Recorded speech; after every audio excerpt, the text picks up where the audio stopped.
अपनों ने जख्म ऐसे दिए कि नींद ऐसे खो गई।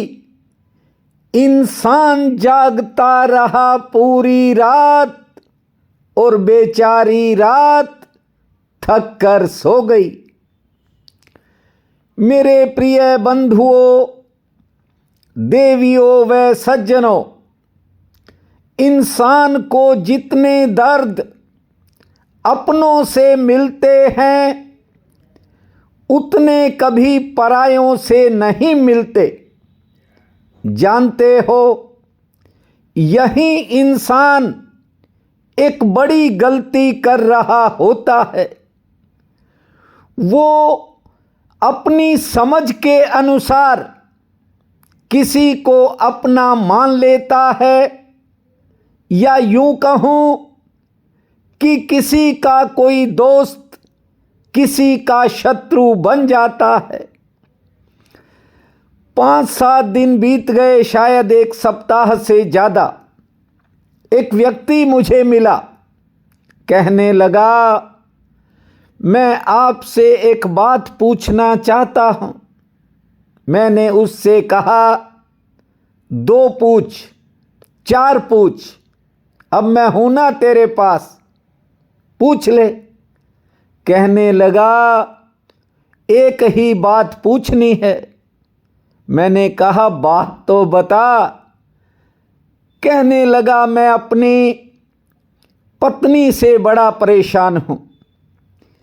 मैंने कहा, किस बात की परेशानी?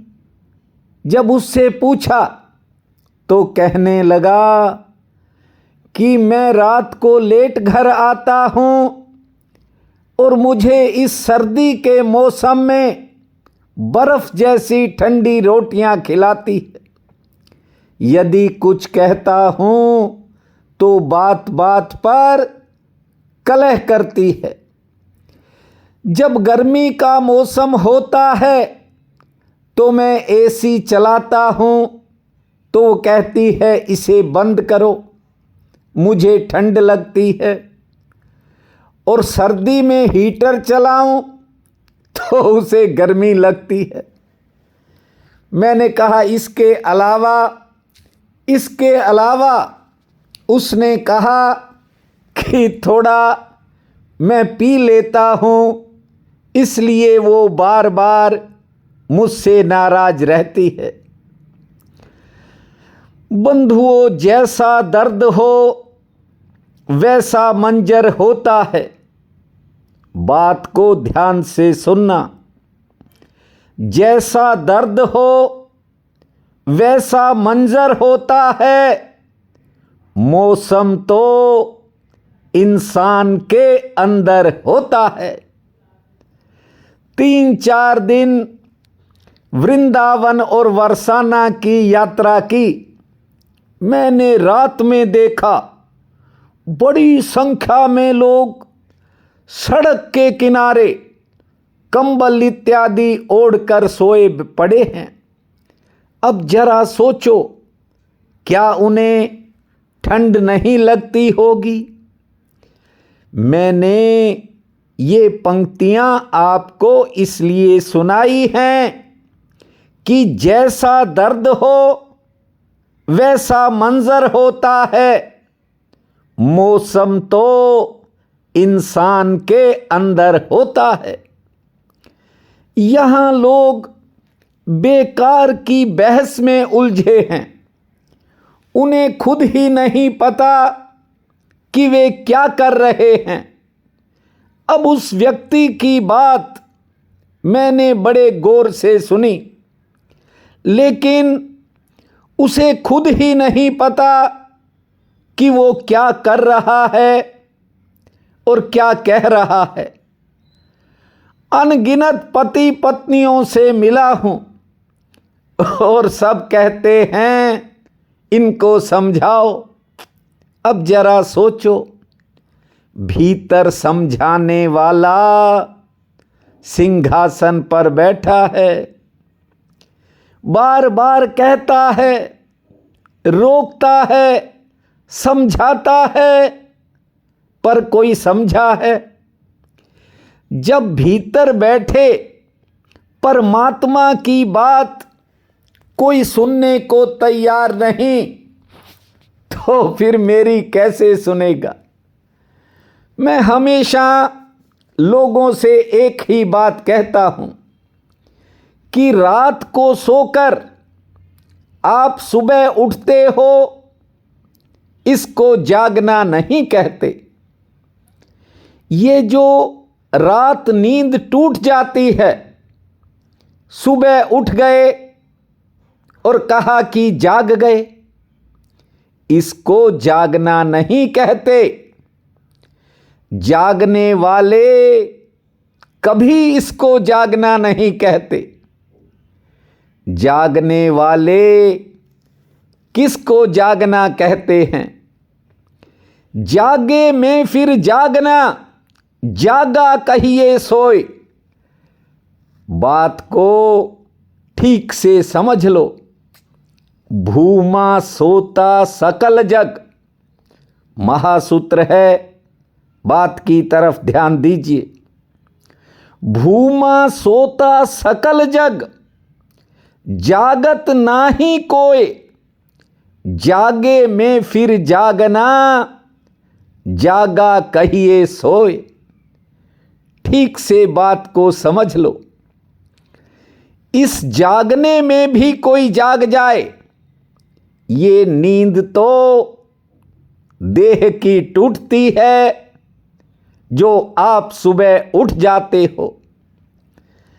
आत्मा की नींद जब टूट जाए, रात को सपने देखते हो, दिन में विचार करते हो, दोनों हालत में तंद्रा घिरी रहती है। ये जो व्यर्थ के विचार हैं छूट जाएं।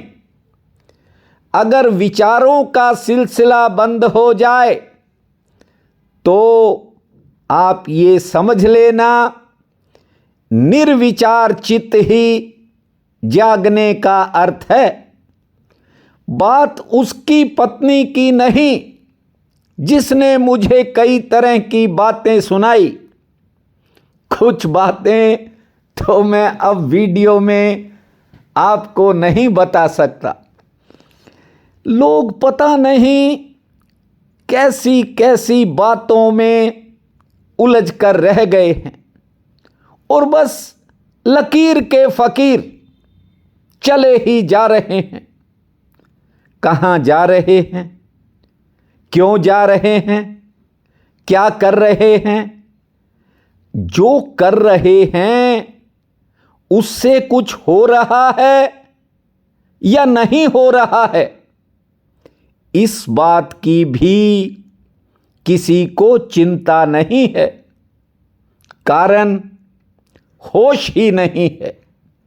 मैंने देखा इस यात्रा में धक्का मुक्की में ही लोग लड़ रहे हैं और लाइनें लगा कर बैठे हैं। जिस ठाकुर के दर्शन करने हैं उसे भूलकर वे आधी रात कुछ और ही देख रहे हैं। महासूत्र कहता है ये जागना नहीं है। समय बीत जाएगा। सालों से आपके चरणों में निवेदन करता हूं। जानते हो, एक महात्मा से एक अपरिचित आदमी ने देखा और उनसे पूछा। ना तो वो व्यक्ति महात्मा को जानता है, ना महात्मा उसे जानते हैं। उस व्यक्ति ने पूछा, तुम कौन हो? महात्मा के चेहरे पर आभा मानो स्वर्ग ही उतर आया हो। इसलिए उस व्यक्ति ने पूछा कि आप कोई स्वर्ग से उतरे देवता हो? उन्होंने कहा नहीं। फिर उसने पूछा, क्या इंद्र के दरबार से उतरे गंधर्व हो? महात्मा ने कहा नहीं। फिर व्यक्ति ने पूछा, क्या आप कोई यक्ष हो? कहा नहीं। पूछता ही रहा वो। और अंत में पूछ रहा है, क्या आप कोई चक्रवर्ती सम्राट हो? महात्मा ने नहीं में उत्तर दे दिया। फिर उस आदमी ने पूछा, फिर कम से कम आदमी तो हो, जानते हो? महात्मा ने कहा, नहीं। अब वो थोड़ा गुस्से में आ गया, कहने लगा, क्या पशु पक्षी हो? महात्मा ने कहा, नहीं। फिर थक कर हार कर उसने कहा, आप कौन हो? आप ही बता दो। महात्मा ने कहा, ये सब नींद की दशाएं हैं जिनके तुमने नाम लिए। कोई पक्षी की तरह सो रहा है, कोई पशु की तरह सो रहा है, कोई मनुष्य की तरह सो रहा है, कोई देवता की तरह सो रहा है, लेकिन ये सभी सुषुप्ति की दशाएं हैं। कोई स्वप्न देख रहा है गंधर्व होने का, कोई सपने देखता है राजा बनने के। ये सब स्वप्न की दिशाएं हैं। लेकिन मैं तुझे इतना बता दूं कि मैं जागा हुआ व्यक्ति हूं और सब जाग कर देखता हूं। सोए सोए मैं कुछ नहीं करता। इसलिए महासूत्र ने कहा है कि साध जगावे जीव को, ध्यान से सुनना, साध जगावे जीव को, मत कोई उठे जाग, जागे फिर सोवे नहीं, जन भूमा बड़भाग। वो बड़भागी होता है जो एक बार जाग जाए फिर सोता नहीं है। लेकिन यहां लोगों को पता ही नहीं क्या करना है, क्या नहीं करना, किस बात पे ताली बजानी है, किस बात पे नहीं बजानी। लोग बजाए ही जा रहे हैं। मैं वर्षों से आपको कहता हूं, सभी शास्त्र उसी के हैं, सभी वेद उसी के हैं।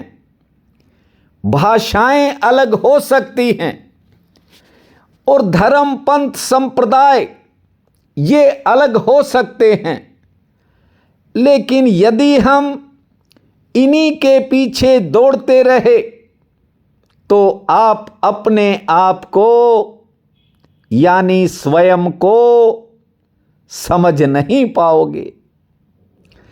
निज धर्म की इच्छा ये होती है कि असली वेद आपके अनुभव से पैदा हो, लेकिन लोग तो तरह तरह के तर्कों में उलझे हुए हैं, तरह तरह के लॉजिक पेश करते हैं और व्यक्ति भरमा जाता है, क्या करे और क्या ना करे।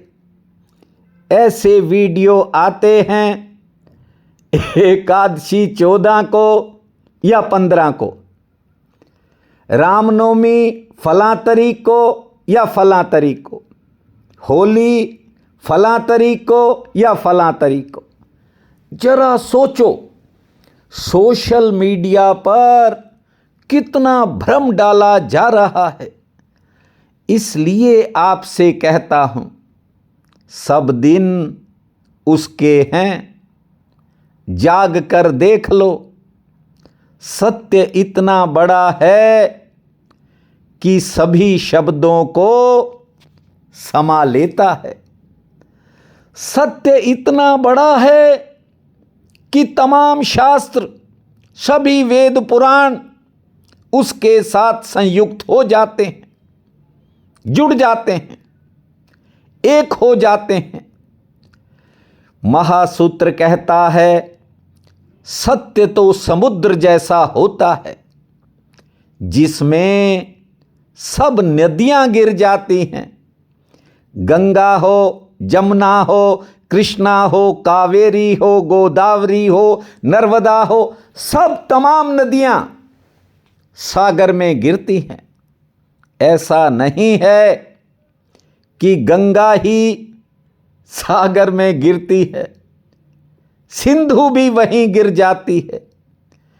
इसलिए बात को समझो और गंगा आदि, यमुना, गोदावरी जैसी नदियां तो बड़ी नदियां हैं। मेरी बात को आज ठीक से समझ लो। छोटे छोटे नाले जिनका कोई नाम नहीं, आखिरकार ये भी वहीं पहुंच जाते हैं। सभी जल वहीं पहुंचता है जहां से आता है, क्योंकि सभी को अपने मूल रूप में ही लौटना पड़ता है। 4 दिन आगे, 4 दिन पीछे, बस इस सच्चाई को समझ लीजिए। वे महात्मा कहते थे कि जीवन में ना तो विवाद करो और ना किसी विवाद में उलझो। ये हीरा जन्म है, ये परमात्मा ने दिया है। जो इसे पहचान जाता है वही भड़भागी कहलाता है, यानी उसी का बड़ा भाग्य है। ये जन्म, ये शरीर, ये रिश्ते, ये संबंध, तमाम संसार की वस्तुएं ये उस परमात्मा ने दी हैं। ये प्रकृति परमात्मा ने बनाई है और एक दिन जीव इसी प्रकृति में जीकर एक दिन वापिस लौट जाता है। जैसे समुद्र से पैदा होने वाली नदियां वापिस समुद्र में आकर के गिरती हैं। ये जो बीच की यात्रा है, इसमें लोगों ने इतनी टेंशनें उठा रखी हैं, फिर कहते हैं कि हम डिप्रेशन में हैं।